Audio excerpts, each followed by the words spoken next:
tuguhaye ikaze nanone ku isengesho ribohora official. Gubwa neza muri Kristo Yesu, wowe wakoze subscribe, wowe ukunda ijambo ry'Imana ujya unyuzamo kaza hano kumva ubutumwa bwiza. Ubuntu n'amahoro bibonerwa muri Kristo bibane nawe, ndetse nawe ari ubwa mbere waba ufunguye no muyoboro waba ugezeho, nawe tuguhaye ikaze.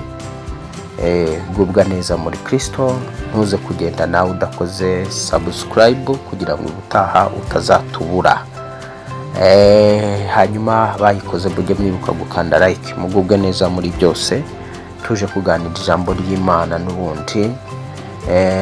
Reka dufate umwanya duhamagare umwuka wera abane natwe kandi nawe akubeho.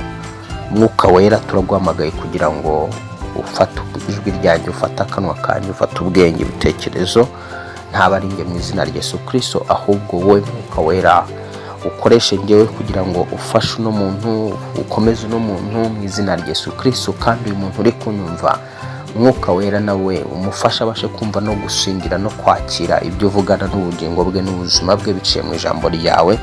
Urakoze mwuka wera ko wamanutse. Amashimwe n'icyubahiro bibi by'Imana isumba byose yaduhaye umwana wa Yesu Kristo, umwana wa Yesu Kristo nakatwereza umwuka wera.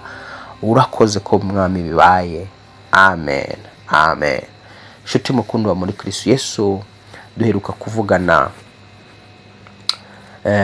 kuvuga ko buri kintu cyose kiba gifite inzira yacyo kigomba gucamo. Nuvuga ngo niba Imana ivuganye n'ubuzima bwawe ikakwemerera umugisha, hari inzira uwo mugisha igomba kunyuzamo. Kandi niba hari n'ibyo wizeye cyangwa se uri guharanira cyangwa se umutima wawe ushaka, ibyo byose bifite inzira zabyo. Nubwo wowe ushobora kureba imbere hawe ntubone inzira yo kugera ku cyo ukeneye, ariko mu isi y'umwuka inzira ihari. Ni Satani waguhumye ku maso kugira ngo utabona iyo nzira, ariko iyo nzira iba ihari. Twabonye yuko hari inzira Imana yateganyije ugomba kuboneramo ubutunzi, hari inzira Imana yateganyije ugomba kuboneramo urugo, hari inzira Imana yateganyije ugomba kwambuka ujya mu bihugu byo hanze niba ufite iyo cyifuzo cyo kujya hanze, hari inzira Imana yateganyije ugomba gukiriramo iyo ndwara niba urwaye unteze amatwi uri kunyumva, hari inzira Imana yateganyije ugomba kuboneramo urubyaro, hari inzira Imana yateganyije ugomba kubona ibyo byose wifuza mu buzima bw'ano mu isi. Izo nzira zirahari, nubwo utari kwibona ariko irahari mu mwuka. Ni Satani uba wafunze, ni Satani uba waguhumye amaso, ariko nujya mu mwuka inzira uraza kuyibona kandi uraza kwinjira mu bisubizo by'Imana. Rero twabonye ko inzira ziba zihari rwose. Imana yarateganyije inzira z'ubukungu, zo kubaka ubukungu bwacu, Imana ibaraziteganyije zihari. Inzira zo kuzura umwuka wera, zo gukorera Imana, Imana ibaraziteganyije ziba zihari. Inzira zo kuva mu bwiza tujya mu bundi zarateguwe. Inzira zo kugera mu butunzi n'umugisha w'Imana zarateguwe. Ahubwo mu isi y'umwuka twabonye ko umwanzi Satani ashobora kugira gutega imitego mu nzira zawe, agamije kugira ngo nugeramo hagati mu nzira ugwire mu nzira, upfire mu nzira, unanirwe kugera aho igisubizo cyawe cyari kiri. Satani ashobora gutega imyobo mu nzira, akagutega imishibuka mu nzira urimo uracamo, agashaka kukurya ambushi kugira ngo utagera aho waganaga. Ariko ambushi ya Satani tuyivanyeho mu izina rya Yesu, aturuta mu mbaraga y'amaraso Yesu Kristo. Buri ambushi yose natezwe mu isi y'umwuka, buri mutego wose natezwe kugira ngo ntagera ku cyo Imana yangambiriyeho, uwo mutego ndawuteguza amaraso Yesu Kristo, ndawuteguza imbaraga z'umwami wacu Yesu Kristo. Mpagaze mu butware, nkuyeho ambushi yose n'abari banyubiciriye bose, ndabakubita mu izina rya Yesu Kristo, ndabamenesha mu mbaraga z'umwuka wera. Vuga ngo amina. Niba watoye magambo ujye wizera, kuko biriya nubwo tugenda twambaye umubiri w'umuntu, niturwana mu buryo bw'abantu. nubwo tugenda twambaye umubiri w'umuntu ntiturwana mu buryo bw'abantu. Ni ngombwa ko ugomba guhagurukira kurwanira kugira aho Imana ishaka kugana mu izina rya Yesu. Pawulo yaravuze ati ngo narwanye intambara nziza, igisigaye mbikiwe ikamba ry'ubugingo, iryo Data wa twese azaha abamukoreye. Ni ukuvuga ngo rero ugomba guhagurukira kurwanira kugira mu mugambi w'Imana. Ntabwo rero turwana mu buryo bw'abantu rero ahubwo turwana mu buryo bw'umwuka. Iyo turwana mu buryo bw'umwuka, Bibiliya ivuga yuko n'intwaro zacu atari iz'abantu, ahubwo imbere y'Imana zigira ububasha bwo gusenya ibihome. Aho ngaho ukabona ko hari ibihome Satani ashobora kubaka mu buzima bwawe bigamije kugira ngo utagira aho uva n'aho ugana.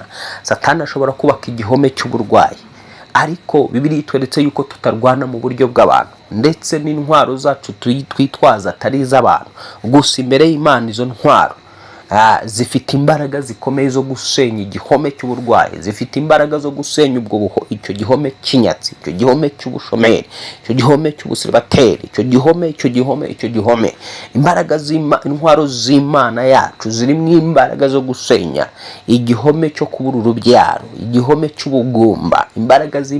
Intwaro z'Imana yacu zirimo imbaraga zo gusenya ibihome by'icyangiro n'igisuzuguriro icyo ari cyo cyose. Imbaraga z'Imana yacu zibasha gusenya ibihome, ariko izo mbaraga z'Imana ziherereye mu ntwaro turwanisha. Ni ukuvuga ngo rero udafite intwaro ntabwo warwana ntibikunda. Kuko ukurwanya we afite intwaro, nawe ugomba kumurwanya ufite intwaro. Hari intwaro rero Satani akoresha kugira ngo akurwanye, hari n'ingabo Satani akoresha kugira ngo akurwanye. Satani akoresha ingabo akoresha ni abadayimoni, ni abamarayika b'umwijima, n'abana b'abantu abamweguriye ubuzima bwabo bakemera kumukorera, aribo barozi n'abakonikoni, abo ni bakoresha. Rero nabo bakiyambaza amagini n'imizimu bakagurukira kukurwanya. Noneho rero bakureba bakareba inzira yawe bakakubona mbere yuko, ndetse buri umurozi afite ububasha bwo kukubona, akabona imbere hawe ukiri muto, akabona ejo hawe hazaza, akabona urugo rwawe uri umwana w'umukobwa w'imyaka 10, 15 cyangwa se ukivuka, agahita abona uzagira urugo rukomeye, akabona inyenyeri y'urugo rukomeye, akabona inyenyeri y'ubutunzi, akabona uzaba umutunzi ukomeye, akabona uzaba umunyamahirwe cyangwa se umunyamaboko. Umurozi akaza agafunga, akamara gufunga mu nzira zawe, akagerageza kwestara ibigusha, ibisitaza, akagerageza kwestaramo ibihome, akubaka ibihome kugira ngo utazigera ugera ku cyo Imana yakuvuzeho. Ariko ndagusengera kano kanya mu izina rya Yesu Kristo, marayika w'Uwiteka nakujya imbere, ategura iyo mitego yose, asenye buri gihome cyose kiri imbere yawe mu izina rya Yesu. Nawe uvuge ngo amina, kandi ujye uba wizera rwose. Mariko 9:23, umuntu yaraje, Yesu yabwiye umugaragu ngo uvuze ngo nimba mbishobora, byose bishobokera uwizeye. Ni ukuvuga ngo rero hari ibintu bitagushobokera igihe utizeye. Nutizera ibyo tuvuga, nturizera ibyo tukwaturaho, hari abakwaturaho ibindi bintu bizajya bigufata. Umurozi we yakwatuyeho akakuvuma, akagutongera, akakurekuriraho imitongero, ari mu isi y'umwuka mu gice ciwe, ari ku bicaniro by'abazima, ari ku bicaniro by'abadayimoni, yaterekereye, yahamagaye imizimu, ari kuvugana nayo, akayituma iwawe, akayitongera iwawe, byanga bikunda iragufata.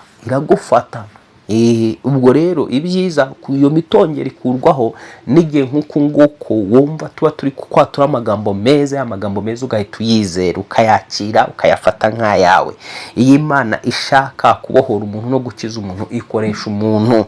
Nanone Satani iyo ashaka kwangiza umuntu no kuzinga umuntu, akoresha umuntu. Umunsi umwe Satani yifuza ko Abisiraheli bagibwaho imivumo, bagaferinga, bakaneshwa.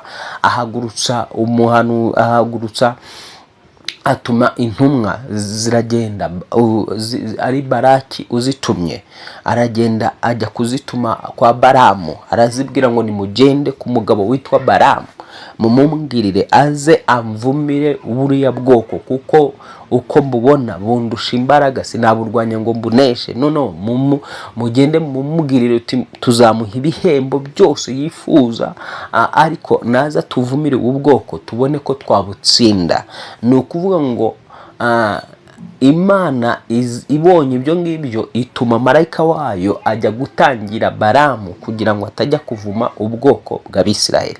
Nuvuga ngo rero umuvumo, iyo Baramu arekura imbaraga z'umuvumo agatangira kurekura, agatangira gutongera no kuvuga amagambo mabi ku Bisirayeli, umuvumo ushobora kuba ari kubafata. Niyo mpamvu Imana yohereje marayika akajya gutangira Baramu, ndetse na Baramu igihe cyari yitegeye kugira ngo avume ubwoko bw'Abisirayeli, bubatse ibicaniro by'imivumo, yajya kuvuga guterura amagambo ngo avume, akisanga arimo aragira gute, ararekura umugisha. Ararekura umugisha. Nshuti mukuru wo muri Kristo Yesu, umugisha rero ni amagambo meza waturirwaho. Iyo uri umunyamugisha ukaturirwaho amagambo meza, urayakira ukayafata ko ari ayawe. Ni ngombwa rero kwakira uyu mugisha tuba turimo turakurekuriraho mu izina rya Yesu Kristo, kandi ukaba uwizeye. Tugarutse rero mu ijambo ry'Imana ryo gutegura inzira cyangwa se kugorora inzira z'umugisha wawe, reka dusome hano muri Yobu igice cyaho cya 30. Yobu igice cya 30 n'umurongo wa 13 n'umurongo wa 13 handitse ngo, Yobu igice cya 30 n'umurongo waho wa 13 ngo, inzira yanjye barayica, batebutsa amakuba yanjye, ari abatagira gitabara. Urumva mu isi y'umwuka Satani n'abadayimoni be bashobora kwica inzira igana mu bisubizo byawe, bashobora kwica inzira igana mu rushako rwawe. Ukaba wari ufite umufiance mukundana kandi pe waramwandikiwe ko ari mugomba kubana, ariko umuroza kohereza umudayimoni akaza akaguteza kutavuga rumwe n'uwo muntu, mugahora mushwana. Dayimoni kazi kakwinjiramo ikagutera umuco mubi, ikagutera kutaganduka, ikagutera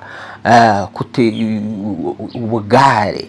Bwa bugare bukazarangira wa mufiance wawe cyangwa wa muntu mwagombaga kubana mutandukanye, bitewe n'umurozi wagusunikiye umudayimoni akaza akakwinjiramo, yakwinjiramo noneho sasa akaguteza umuco utari mwiza, ingeso itari nziza. Noneho ya ngeso umusheri wawe yajya yireba akabona ntiyayihanganira, bikarangira mutandukanye. Ya nzira rero yo kuba ku rugo rwawe ikabira sibwe, ikabikuweho. Ubwo ni uburyo bwa mbere. Ubwo ni ku mufiansaye, ni ku bantu bafiansanya bashaka kuba ku muryango. Ubundi buryo bwa kabiri, ushobora kuba umucuruzi, muroza akaza akakohereza dayimoni rwose, ucuruza neza bigenda, ariko akakohereza dayimoni kazi kakwinjiramo.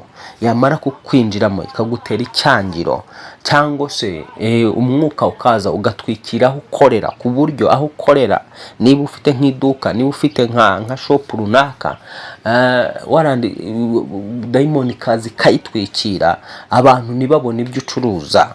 Aho ukorera, niba uri umucuruzi w'imyenda, bakazajya babona ni nkaho wowe ucuruza amabati cyangwa se ucuruza inyama, kandi mu by'ukuri ucuruza ibyo ngibyo. mu isi y'umwuka abarozi barabikora.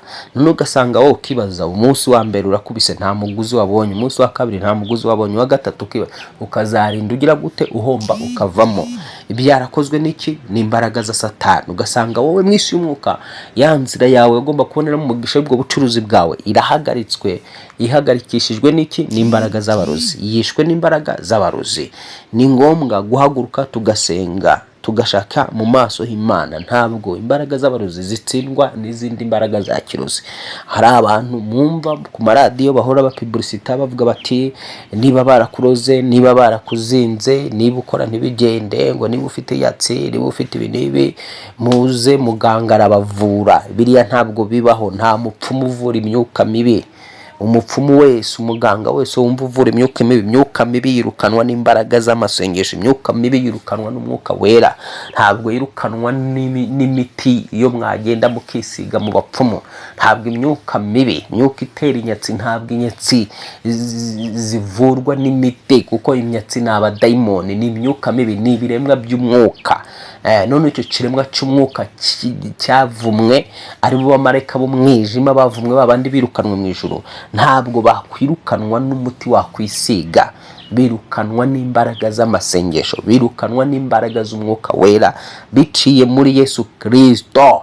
So rero kujya kwivuza hariya ujye umenya ngo n'ubundi ni uburyo Satani akudeviye, n'ubundi arakwigaruriye, uramuhindukiriye, uhindukiriye umwanzi wawe, n'ubundi uhindukiriye Satani. Kandi Satani ni umwanzi w'ikiremwa muntu aho kiva kikagera, ni umwanzi w'urubyaro rw'umugore aho ruva rukagera. Ubwo rero ko umuhindukiriye ngo ugende akuvure inyatsi, akuvure akubakira urugo, ugiye kubaka urugo rw'abadayimoni. N'igikundo nurakigira cyo gukundwa n'umugabo, ubwo rugo ntabwo ruba rwubatswe n'Imana, ruba rwubatswe n'abadayimoni. N'umuhungu hawe n'umugabo uhawe aba ari umuhungu wa Satani, aba ari umwana w'umwijima, nta cyiza gituruka kwa Satani.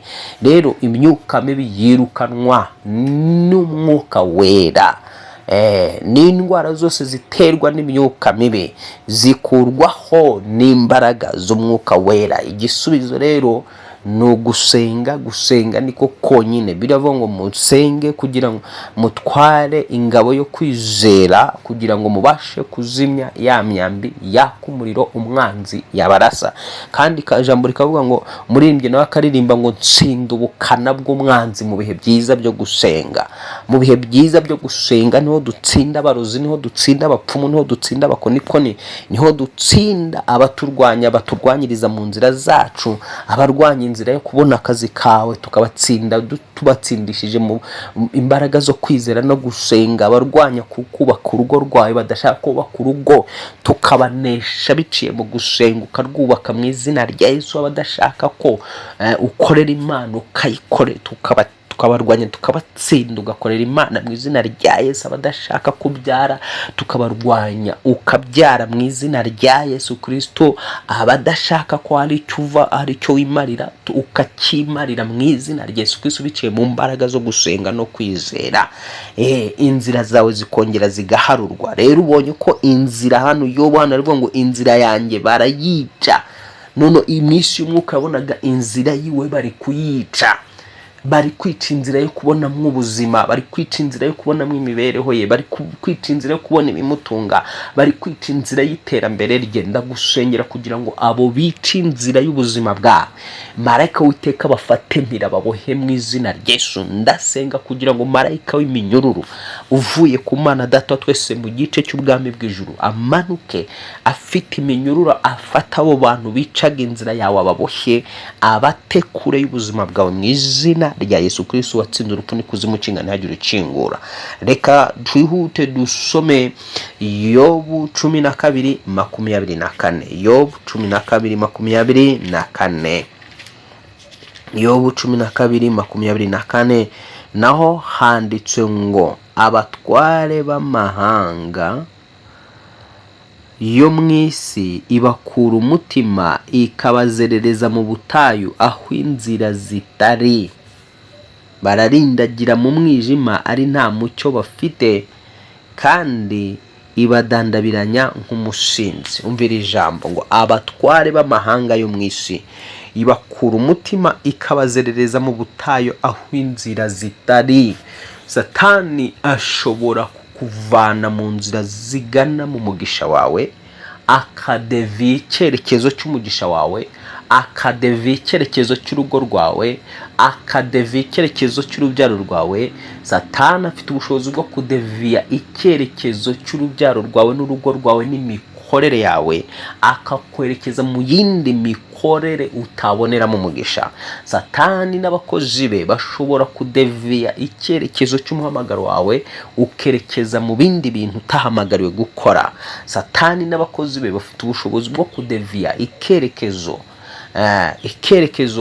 cy'imikorere yawe bakacyonona, ukisanga uri mu mikorere itariyo, ukisanga urimo urazererezwa mu bintu bidafite umumaro. Umwuka w'uruzerero waragucakiye. Umwuka w'uruzerero iyo bamaze kugukonekita, bamaze kugukura mu nzira yawe nyirizina ugomba kuboneraho umugisha, bahita bagukonekita n'umwuka ukuzerereza mu butayu, umwuka ukuzerereza ahantu udashobora kugira icyo ubona.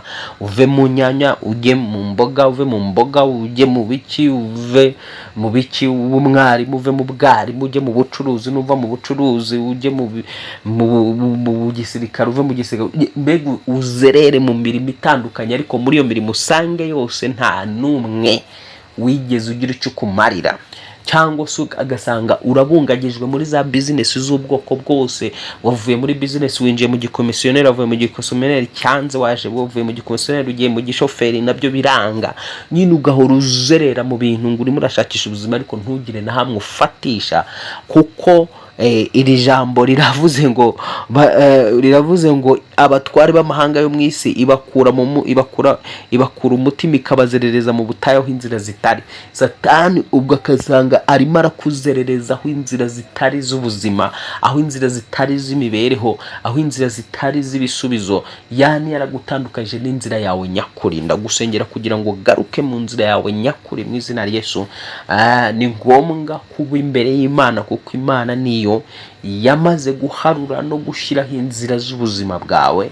Izitangiro ryawe ikaba izi n'iherezo ryawe. Igihe cyose uzitandukanya n'Imana uzahora uhabanya nayo, niba uzi yuko hari ibitero ugabwaho bya kirozi. Ku muntu ugabwaho ibitero n'imbaraga z'abarusi, bisaba kugira ngo abe imbere y'Imana, kugira ngo abe ari imugayidinga, kandi aba ari imuganisha, ari imuha icyerekezo gisobanutse cy'ubuzima. Icyerekezo gisobanutse cy'ubuzima, Uwiteka guha icyerekezo gisobanutse cy'ubuzima, Uwiteka guha icyerekezo gisobanuye cy'imibereho, Uwiteka guha icyerekezo gisobanutse cy'urugo, Uwiteka guha icyerekezo gisobanutse cy'umuryango. Ndavuga wowe, Imana iremye umuntu, imurema ari umuntu uvuye mu muryango, ukomoka ku muryango, nawe azubaka umuryango. So rero ndagira nkubwire ngo niba wifuza umuryango, uri umukobwa ugeze mu gihe cyo kurongorwa, urakuze, imyaka irakujyanye, ariko Satani yaraje agutwara uburanga, akwambika maske yiwe cyangwa akwambika face yiwe, ntawe ukubona. Cyangwa se hari umudayimoni nawe ubwawe utakwemerera kugira ngo urambe muri relationship, ubwawe ukavuruga relationship yawe bwite, biciye mu gusuzugura kwawe, mu kuvuga nabi kwawe, biciye mu bwirasi, biciye mu ki. Ariko ubwo bwirasi cyangwa utwo duco ari umurozi udukereya, wajugunye umudayimoni. Umaze kujugunyirwa umudayimoni, agenda akereya utugeso runaka kugira ngo agutandukanye na buri muntu wese uje mu buzima bwawe. Ndagusengera mu izina rya Yesu Kristo kugira ngo izo mbaraga zinjirira relationship yawe, zinjirira umubano, zitakwemerera kugirana umubano n'abantu baje mu buzima bwawe. Izo mbaraga zimenagurwe mu izina rya Yesu. Ndazisya, ndaziribata mu mbaraga y'amaraso Yesu Kristo. Nubwo tugenda twambaye umubiri w'umuntu, niturwana mu buryo bw'abantu n'intwaro z'abantu, imbere y'Imana zigira imbaraga zo gusenya ibihome, ndetse dukubita hasi impaka z'ikintu cyose cyishyiriye hejuru kurwanya kumenya Imana. Dufatamira ibitekerezo byose biri mu mutima tukabigomorora Kristo. Ninjiye mu mwuka, mfashe mpiri imigambi yose bikurwanya, dukubise hasi mu izina rya Yesu. Imbaraga zitakwemerera kuguma mu nzira y'umugisha wawe, zishaka kugira ngo zikudeviye, zigutandukanye n'abantu bagaciro mu buzima bwawe, zishye zikongoke mu izina rya Yesu Kristo. Izo mbaraga zatumwe kugira ngo zizibe inda yawe ibyara, zituma udasama, ndazotsa mu izina rya Yesu Kristo. Ndazitwikisha amaraso Yesu Kristo, ndazibura inda yawe ibyara. Ndatura ngo inda yawe ibyara izibuke mu izina rya Yesu Kristo, ihabwe umugisha wo gusama. Ndagusengera uko kuboko kwawe gukora, uko bavumye Satani, ukuboko kwakagucisha ukubiri n'inzira z'umugisha wawe. Ndavumura uko kuboko mu izina rya Yesu Kristo. Ndakwatura amaraso Yesu Kristo yuhagire amaboko yawe, agukureho imivumo yose cyose warekuriweho kuri ayo maboko no kuri ibyo biganza, mu izina rya Yesu Kristo wapfuye akazuka, wakira ubuzima, uhabwa umugisha n'Imana, inzira zawe zongere gusubukurwa mu izina rya Yesu. Abakuzererezaga mu butayo ahatari inzira, imbaraga zakujyanye mu bigerageza, abadayimoni bakujyanye mu bigerageza, abarozi barakugose impande n'impande, wisanga mu bigeragezo uri kwibona mu butayu, ubutayu butarimwe amafaranga, ubutayu butarimwe imikorere, ubutayu butagira akazi, ubutayu butarimo urubyaro, ubutayu buri kure y'urushako, ubutayu buri kure buri kimwe cyose. Ndagusengera kugira ngo Imana iharure inzira muri ubwo butayu busohokemo mu izina rya Yesu. Ababugushyizemo ari wowe wabujyanwamo, ndatura ngo uwakujyanye muri ubwo butayu aba ari ubujyanwamo ubuvemo mu izina rya Yesu. Mu isi ya kirozi umurozi ashobora kugufata akakuremera isi yawe mu isi ya kirozi, yani anakutengenezea hali. Mchawi anaweza kukutengenezea hali na mapito. Murozi ashobora gukora gucura ibyo ugomba kunyuramo n'ibyo ugomba gucamo, akagusunikira ibihe bigoranye, akagusunikira ibihe bikuremerera, ukisanga urimo uraca mu bintu bigoye cyane, ugasanga inzira zawe zarangiritse, nk'uko ijambo ryavuze ngo inzira za Yobu yahoze avuga ngo inzira yanjye barayishe, ugasanga inzira zawe zose barazice. Ariko ndagusengera kugira ngo Imana Data twese iharure inzira yawe, wongere kubona inzira yo kugera mu mugisha mu izina rya Yesu. Nujya mu mwuka, muririmbyi aririmba ngo iyi nzira itagaragara hakaba mu kabwibwi, Yesu ati nge ndi kumwe nawe n'umukure w'amaso, ujya umuhanga amaso, ujya umuhanga amaso, ajya arinda umutumbiriye ku manywa na nijoro. Iyo inzira itagaragara, abarozi bakujyanye mu butayu, bari kukuzerereza mu butayu, cyangwa se Satani yagutwaye mu butayu, nk'uko Yesu yajyanywe mu butayu kugeragerezwayo, birashoboka muri ubwo butayu kugira ngo ubusohokemo bigusaba gutumbira Yesu. Iyo utumbiriye Yesu ubusohokamo, iyo utumbiriye Yesu buvamo. Iyi inzira itagaragara hakaba mu kabwibwi, utabona inzira yo kubona amafaranga yo kwishyura inzu, utabona inzira yo kubona igishoro.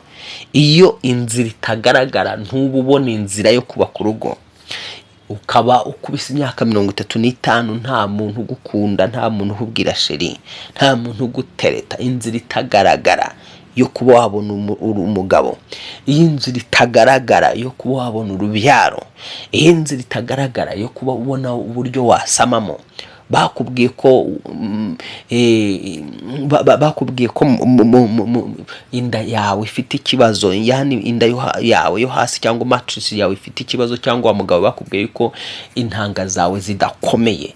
Iyi nzira itagaragara hakaba mu kabwibwe, nutumbira Yesu araza kuzibura byose, araza gutunganya byose. Tumbira Yesu atunganye byose, tumbira Yesu atunganye imikorere y'umubiri wawe.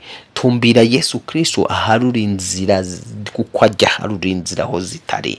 Ikibazo abantu Satani abatera kwihugiraho, bakaba bize, ariko bakaba bize n'ibintu bitabafitiye umumaro. Wakagombye kuba uri bize no gushaka mu maso h'Imana, wakagombye kuba uri bize uri gusenga kugira ngo Imana igushyirireho inzira, Imana iguharure inzira yo gusohoka muri ibyo bibazo. Ariko mwisi y'umwuka sinakurenganya, kuko hari abandi badayimoni batumwa bakoherezwa ku muntu, bakamurangaza. Ugasanga umuntu ni indangare, ni umuntu w'umunyabibazo ariko ararangaye, ni umuntu w'umunyabibazo ariko ntacyo yitayeho. Destination y'ubuzima bwe ntakimubwiye, uko abayeho ntacyo bimubwiye. Nyamara ni umuntu ubayeho mu buzima bubabaje. Haguruka ushaka Imana, haguruka ushaka Uwiteka ashyireho inzira mu buzima bwawe. Haguruka ushaka Imana yongere ikugarure mu nzira igana mu byo yakugize gute, yaguteguriye.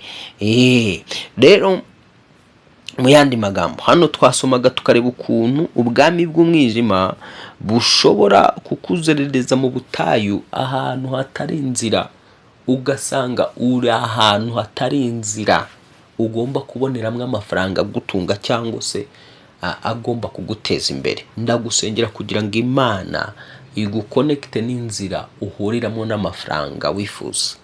Imana iguhuze n'inzira uhuriramo n'umufiyanse wawe mu izina rya Yesu Kristo. Imana iguharurira inzira uhuriramo n'uw'Imana yakugeneye. Imana iguharurira inzira y'ahantu y'uburyo ugomba kubonamo igishoro mu izina rya Yesu. Imana iguharurira inzira y'uburyo yo kwaguka kwawe no gutera imbere kwawe wifuza mu izina rya Yesu. So ahangaha rero ndabizi neza yuko niba wanyumvise hari icyo wakiriye uyu munsi. Imana iguhuze n'ibisubizo by'inzira zawe. Imana iguhuze n'ibisubizo by'inzira yaho wifuza kugana. Dusoreza mu Itangiriro igice cya 3:24, hanyuma dusoreze hano Itangiriro 3 igice cya 24. Aho ngaho tugiye kureba ukuntu hashobora gushyirwaho umwuka ukubuza kugira ngo utagera ku ntego. Ariko ndagusengera kugira ngo umwuka wose wakubuza kugera ku ntego wowe ushe kano kanya mu izina rya Yesu. Itangiriro 3:24. 3:24 handitse ngo nuko yirukana uwo muntu, kandi mu ruhande rw'iyo ngobyi yo muri Edeni rwerekeye iburasirazuba ishyiraho abakerubi n'inkota yaka umuriro izenguruka impande zose ngo ibuze inzira ijya ku giti cy'ubugingo. Urumva ukuntu Imana ibyo yakoze nyuma y'uko umuntu amaze gucumura, yahise imwirukana mu ngobyi ya Edeni. Kabiri ngo ishyiraho abakerubi bafite inkota yaka umuriro izengurutse impande zose ngo ibuze inzira ijya kuri cya giti cy'ubugingo. Nkwibutse ko Satani ari umwanzi kandi wigana imikorere y'Imana. Satani ashobora kukwirukana akagukura mu mugisha wawe, kandi yamaze kukwirukana mu mugisha wawe akagucisha ukubiri nawo, ahita ashyiraho umudayimoni ushinzwe kukubuza kugira ngo utazongera guhirahira usengera n'icyo kintu cyangwa ushaka n'icyo kintu. Niyo mpamvu usanga bamwe baba barazinutswe. Ashyiraho umudayimoni akavuga ati niba warakatiwe yuko utazigera ugira urugo ruzima, ahita ashyiraho umudayimoni ukubuza kuzatekereza urugo ukundi, ukazajya uhora wumva yuko abagabo bose ari bamwe cyangwa abagore bose ari bamwe. Ubwo ujya umenya ngo wowe warakaniwe, hari umudayimoni wagushyiriweho ukurinda, utakwemerera ko wakongera gutekereza urugo, cyangwa se utakwemerera ko wakongera gutekereza umugabo cyangwa umugore. Uko niko Satani akora. Niba uri umuntu warakaniwe kugira ngo business yawe ihagarare, akwirukana muri business akaguteza ibihombo, wamara kwakira ibihombo no kwirukanwa muri business akagushyiraho umudayimoni uzatuma utazongera gutekereza ya business. Wowe ukibwira ngo ni Imana